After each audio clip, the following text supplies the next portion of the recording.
राज्यातील सर्वात फेमस योजना लाडकी बहीण योजना.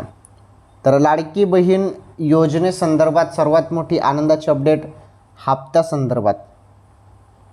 हप्ता येण्यास उशीर झाला त्यामुळे नाराज होऊ नका, टेन्शन घेऊ नका, कारण एवढी मोठी आनंदाची बातमी आता आलेली आहे ना, स्वतः मंत्री आदिती तटकरे मॅडमांनी ही माहिती दिलेली आहे.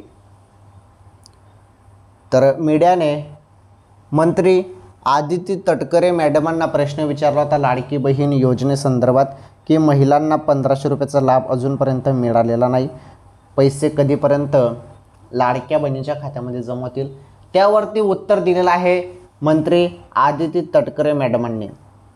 तटकरे मॅडमांनी म्हटलं की आम्ही लवकरच आता लाभ सुरू करणार आहोत आणि प्रत्येक पात्र लाडक्या बहिणींच्या खात्यामध्ये आम्ही पैसे आता टाकणार आहोत, अशी घोषणा त्यांनी केलेली आहे. त्यामुळे हप्ता कोणत्या क्षणी येऊ शकेल तुमच्या खात्यामध्ये आता.